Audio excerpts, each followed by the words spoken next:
right, let's dive into sales QL. Yeah. You ever get frustrated trying to close deals and like half your contact info is just totally useless? Oh, yeah, all the time. It's the worst. The bane of sales, bad data. Exactly. Waste so much time. So that's what sales QL saw, right? That pain point, and decided to build a solution. Mm-hmm. And people are taking notice. They're making some serious waves in the sales intelligence world.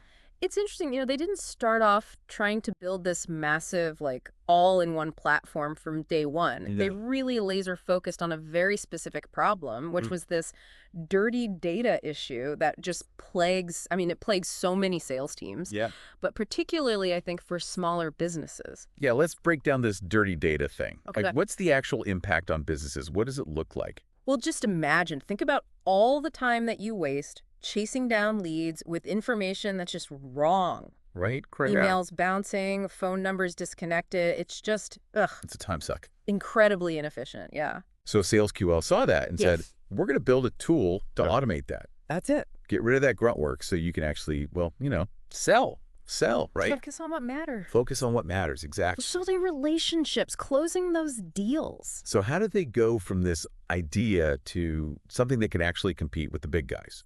You've got Zoom Info, you've got LinkedIn Sales Navigator, these giants. Yeah, the big dogs. So how do you break into that? So they started, like a lot of successful startups, with a minimum viable product, an MVP. Ah, okay. Instead of trying to build the ultimate sales platform right at the gate, they were like, what are the core essentials here? What do people absolutely need?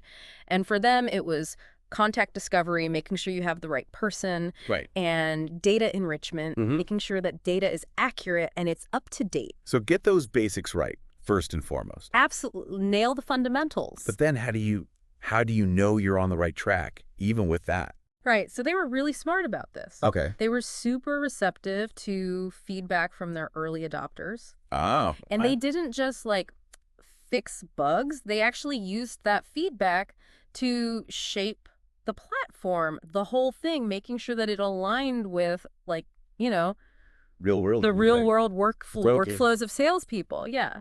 It sounds like they were building the product with their users. Yes. As opposed to for them. Exactly. It was a very collaborative process. That's huge. And that was so crucial in helping them find their market fit.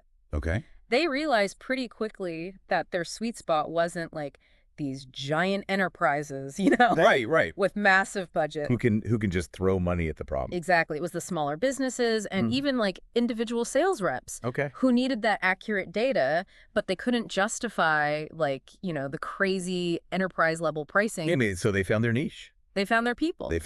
Yeah, their tribe. What did that mean for their strategy? So they basically tailored their entire approach to perfectly match this audience. Okay. Their pricing was accessible. Their features were super focused on solving the specific problems that these users were facing.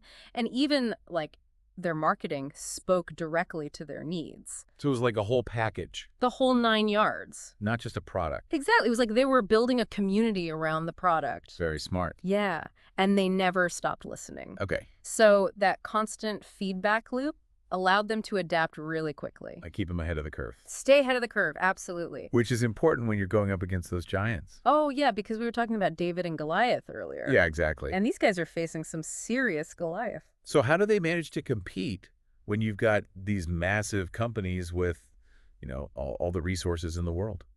I think a lot of it came down to embracing their agility. Okay. While those big companies were often kind of slow to react to, market changes. Right. Or even just, user feedback. So much bureaucracy. Yeah, SalesQL could pivot on a dime. They were constantly iterating, adding new features, refining their approach. Based on what they were hearing. Based on what their users needed. So speed and flexibility was their secret weapon. I think so, yeah.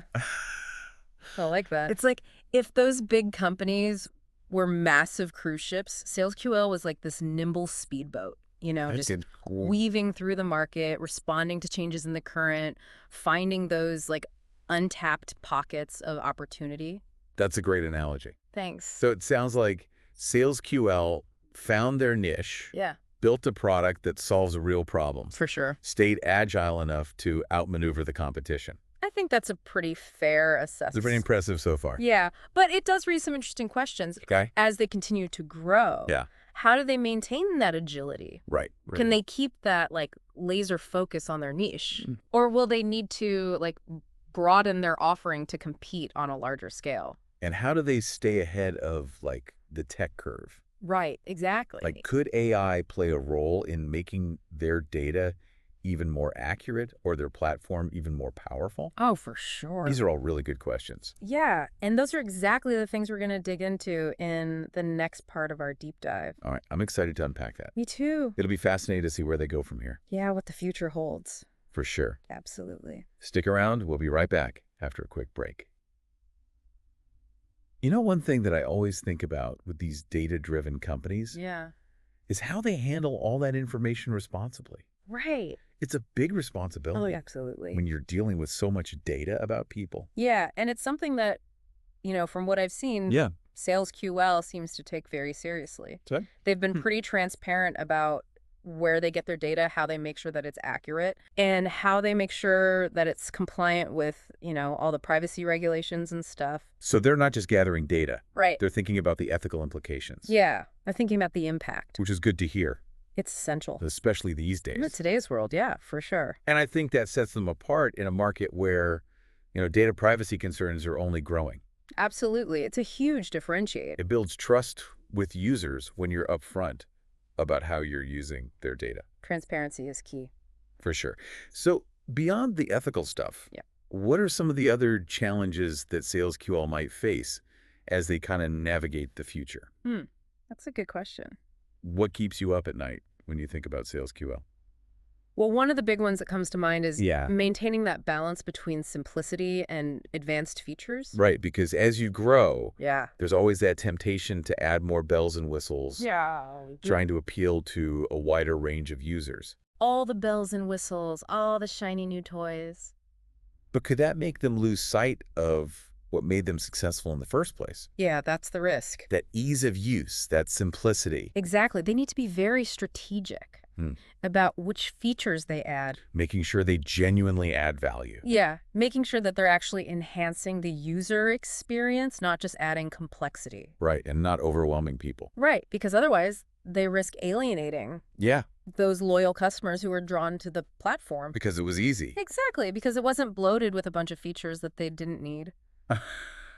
It's like trying to add, I don't know. What, like a rooftop pool to your house? Yeah, like a rooftop pool, a bowling alley? Yeah, and a bowling alley. To this perfectly functional house. Yeah, exactly. It sounds fun in theory. It does. But does it actually make the house better? Probably not.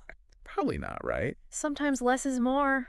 Yeah, especially in software. Especially in software. When too many features can just lead to, frustration. So another challenge I imagine is the competitive landscape. Oh, for sure. Yeah. Which is always changing. Always evolving. We talked about Zoom Info, LinkedIn Sales Navigator. Yeah, the 800-pound gorillas. They're not standing still. No, they're not. So how does Sales QL stay ahead of the game? Right. Do they need to, like, broaden their focus and try to compete head-on with those giants? Yeah. Or can they stick to what they're good at and just, like, dominate their niche? That is the million-dollar question. Yeah. It's a tough call. I mean, they could try to become more like those bigger companies, you know, maybe add more enterprise-level features, but then you risk... But you risk diluting your brand and losing what makes you unique. Right. It's almost like they're at a crossroads. Yeah. One path leads to, you know, becoming more like the companies they've been outsmarting. The other means, you know, staying true to their roots and continuing to innovate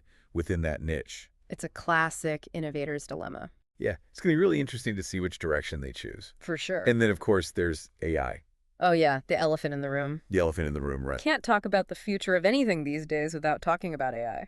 Yeah, it's disrupting pretty much every industry. It's everywhere. Sales is no exception. Nope. So how could AI impact Sales QL? That's a great question. Could it be their secret weapon? I mean, it has the potential to be to make their platform even more powerful. Imagine, like, algorithms that can predict which leads are most likely to convert. Or even automate, like, more of the sales process. Freeing up salespeople to actually... to focus on... Like a relationship. Building those relationships. That human touch. Exactly. The stuff that AI can't do.